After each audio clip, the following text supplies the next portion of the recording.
মাঠান, আপনি স্বীকার করছেন যে এই ছেলেটিকে লাঠি দিয়ে আঘাত করা হয়েছে এবং আপনার চোখের সামনে ওর মাথা ফেটে যায়, তাই তো?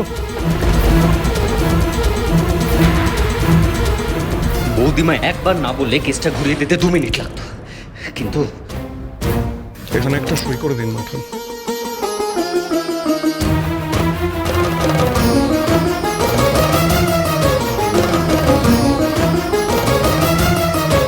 এই কাগজটাতেও একটা সই করে দেবেন।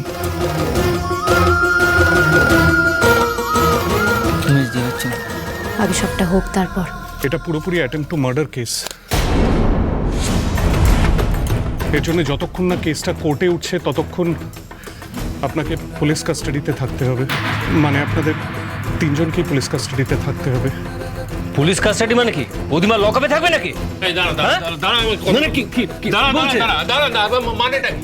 আপনি কি বলেছিলেন? আপনি বলেছিলেন তো যে জিজ্ঞাসাবাদ করার জন্য থানা বলেছিলেন তো, জিজ্ঞাসাবাদ করার জন্য থানায় আসতে হবে। জিজ্ঞাসা করা হয়ে গেছে, ব্যাস। তাহলে এবার আমাদের যেতে দিন। মাঠান তো সব দোষ নিজেই স্বীকার করে নিয়েছেন, সেক্ষেত্রে আর ওনাকে ছাড়া যাবে না, পুলিশ হেফাজতে থাকতে হবে। আইন অন্তত তাই বলে।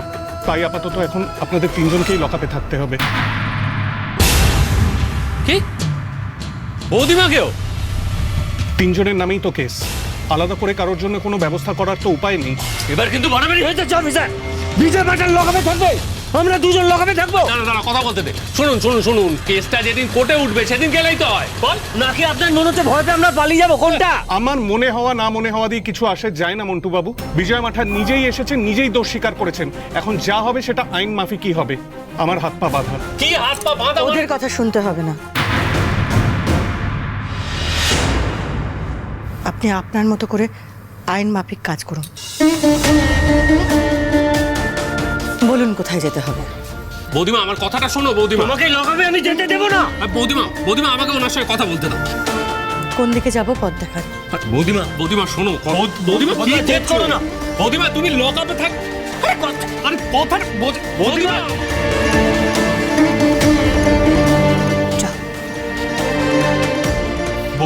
বৌদিমা তুমি আমার কথা জেদ কেন করছো বৌদিমা? বৌদিমা আমাকে একবার ওনার সঙ্গে কথাটা বলতে দাও। বৌদিমা, আরে দাদাকে কথা বলতে দাও না। বৌদিমা তুমি শোনো। বৌদিমা শোনো। তুমি পুরো আছো কেন বৌদিমা? আপনারা আসুন, ছেলেদের লকআপটা এইদিকে। এর ফল তোকে ভুগতে হবে সন্ধ্যা, এর ফল তুই ভুগবি।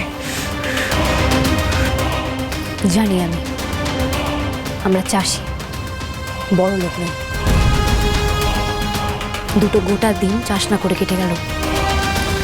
হাট থেকে আনা বীজ ধান এখনো ক্ষেত অব্দি পৌঁছলো না। জানি না এখন সেই বীজ ধানে কতটা কাজ হবে।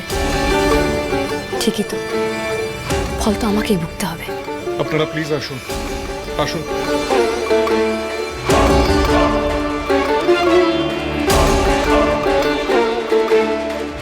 এবার তো রায়, আর তো নিশ্চয়ই কিছু বলার নেই। এবার যা হবে সেটা কোর্টেই হবে। সে তো হবেই, কিন্তু আপনাকে আমার এখনো কিছু বলার আছে। যেভাবে টাকা দিয়ে আমার মুখ বন্ধ করার চেষ্টা করা হয়েছিল, ঠিক যেন সেভাবে টাকা দিয়ে ন্যায় বিচারের রাস্তাটা বন্ধ না করা হয়। আপনি একটু এদিকটা দেখবেন। গরিব বড় লোক, আইন সবার জন্য সমান। সাধারণ মানুষের এই বিশ্বাসটুকু যেন না হারায়। IW।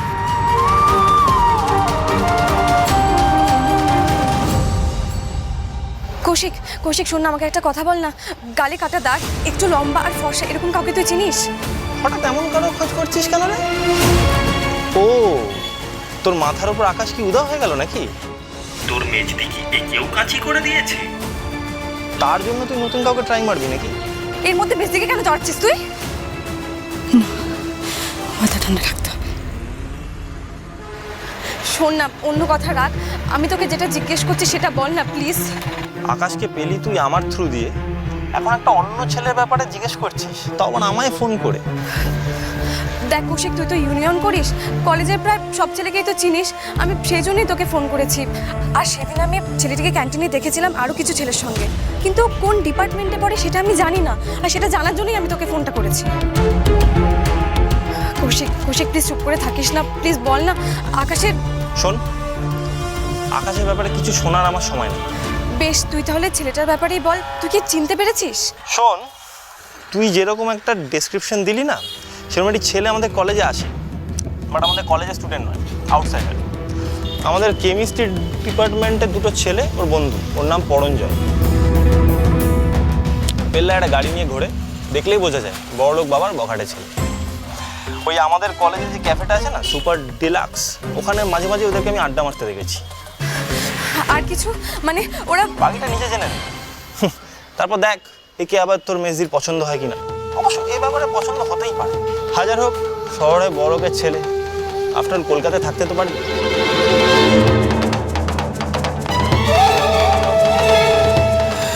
ক্যাফে সুপার ডিলাক্সে আড্ডা মারে, তাহলে কি আমি একবার ওখানে যাব?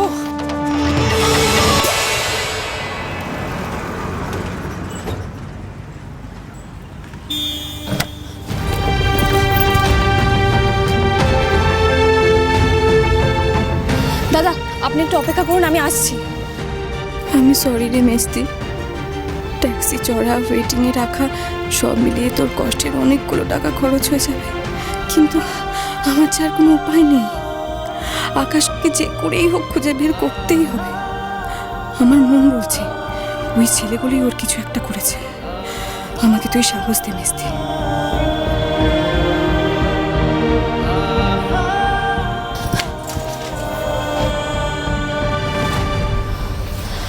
এখানে তো ওইটা ছাড়া আর কেউই নেই। এক্সকিউজ মি দাদা। হ্যাঁ বলুন ম্যাডাম। আমাকে একটা সাহায্য করতে পারবেন? আমি এখানে একজনকে খুঁজছি, নাম আকাশ। আপনি কি চেনেন? আকাশ? না মানে এই নামে তো ঠিক কাউকে মনে করতে পারছি না। ফর্সা মতো লম্বা করে? কি করে বলি বলুন তো ম্যাডাম, ওই রকম চেহারার তো অনেকেই আসে, রেগুলার যারা আসে তাদের ছাড়া আমি ঠিক কাউকে চিনি না। আচ্ছা, গালে কাটা দাগ আছে এরকম কাউকে চেনেন? নাম পরঞ্জয়। হ্যাঁ পরঞ্জয় বাবুকে তো চিনি, উনি তো প্রায় আসেন বন্ধু বান্ধব নিয়ে, কালই তো এসেছিলেন। হ্যাঁ আমি তো পরঞ্জয়কে খুঁজছি, আমার মনে হয় যে আকাশ ওদের সাথে থাকতে পারে, আর সেই জন্যই জানতে চেয়েছিলাম। দাদা আমার খুব দরকার দাদা, ওদেরকে কোথায় পাবো বলতে পারবেন? মানে আপনি কি জানেন কিছু? কি ব্যাপার বলুন তো ম্যাডাম। বললাম তো খুব দরকার, আমাকে দয়া করে সাহায্য করুন না দাদা। ম্যাডাম কিছু একটা হয়েছে, তা আপনার কথা শুনেই বুঝতে পারছি। ওরা আমাদের রেগুলার কাস্টমার, আমি কালকে ওদের টেবিলের দায়িত্বে ছিলাম। কাল আমি সার্ভ করার সময় শুনছিলাম ওই আকাশ নামটা, ওরা কি সব শায়েস্তা করার কথা বলছিল।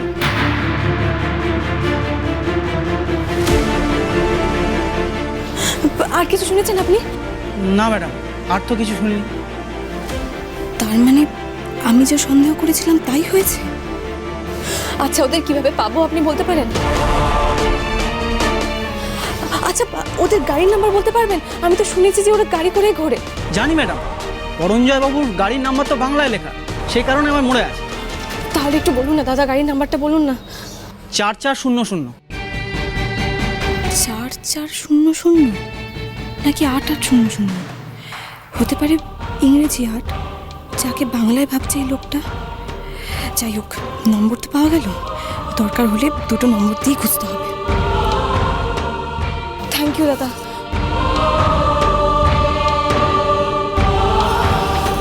আকাশ, আমি তোমাকে এখন কি করে খুঁজবো? ওই একটা গাড়ির নাম্বার দিয়ে খোঁজা তো অত সহজ নয়। তাহলে কি আমি পুলিশের কাছে যাব? কিন্তু একটা গাড়ির নাম্বার দিয়ে একজনকে খুঁজতে তো পুলিশেরও অনেক সময় লাগবে। ততক্ষণে যদি কিছু না না কিচ্ছু হবে না, আমার তোমাকে খুঁজতেই হবে। ম্যাডাম ম্যাডাম একটা কথা বলার আছে, হয়তো আপনার কাজে লাগবে। ওই পরঞ্জয় বলে ছেলেটার একটা বাগান বাড়ি আছে কলকাতা বাইরের দিকে, মাঝে মাঝে ওখানে আমাদের এখান থেকে খাবার যায় ম্যাডাম। আমিও গেছি ডেলিভারি দিয়ে, তাই আমি ঠিকানাটা জানি, ওখানে একবার খোঁজ করে দেখতে পারি। বাগান বাড়ি? দাদা আপনি আমাকে একটু বুঝিয়ে দিন না কি করে যেতে হবে ওখানে। আমাকে ঠিকানা একটু লিখে দিন না প্লিজ। 1 মিনিট।